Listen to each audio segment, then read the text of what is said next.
If you've learned a lot about leadership and making a movement, then let's watch a movement happen start to finish in under 3 minutes and dissect some lessons. First, of course, a leader needs the guts to stand alone and look ridiculous. But what he's doing is so simple, it's almost instructional. This is key. You must be easy to follow. Now here comes the first follower with a crucial role. He publicly shows everyone else how to follow. Notice how the leader embraces him as an equal. So it's not about the leader anymore, it's about them, plural. Notice how he's calling to his friends to join in. See, it takes guts to be a first follower. You stand out and you brave ridicule yourself.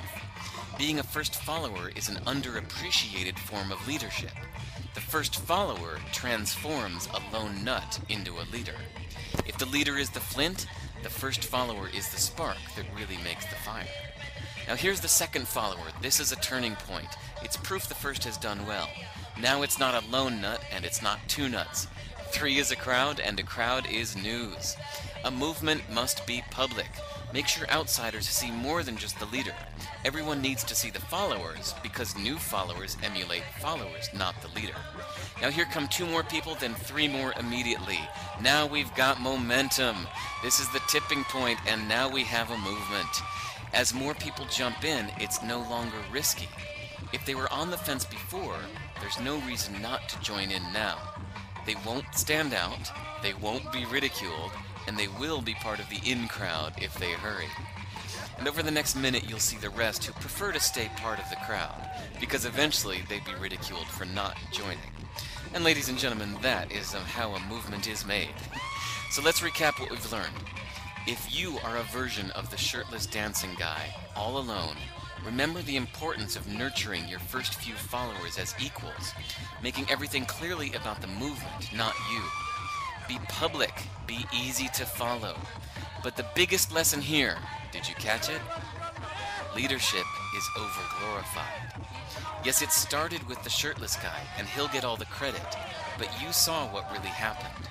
It was the first follower that transformed a lone nut into a leader. There's no movement without the first follower. See, we're told that we all need to be leaders, but that would be really ineffective. The best way to make a movement, if you really care, is to courageously follow and show others how to follow. When you find a lone nut doing something great, have the guts to be the first person to stand up and join in.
Hey. Don't ever let somebody tell you you can't do something. Not even me.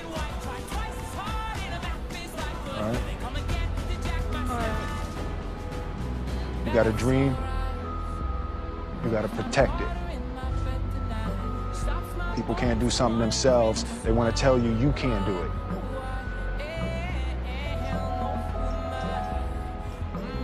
You want something, go get it. Period. An unrealistic perception of life is the basis of fear. People are not willing to live, people are not willing to die. That is their whole predicament right now. The fear is simply because you're not living with life, you're living in your mind. Your fear is always about what's going to happen next. That means your fear is always about that which does not exist. If your fear is about the non-existent, your fear is 100% imaginary. I've learned that, you know what, cars and motorbikes and elephants, that's not freedom. Being absolutely, truly yourself is freedom. And I never needed eyes to see, never. I simply needed vision and belief. And if you truly believe, and I mean believe from the bottom of your heart, you can make change happen. And we need to make it happen. Because every single one of us, woman, man, gay, straight, disabled, perfect, normal, whatever, every one of us must be the very best of ourselves. I no longer want anybody to be invisible. We all have to be included and stop with the labels, the limiting of labels, because we are not jam jars. We are extraordinarily different, wonderful people. Thank you.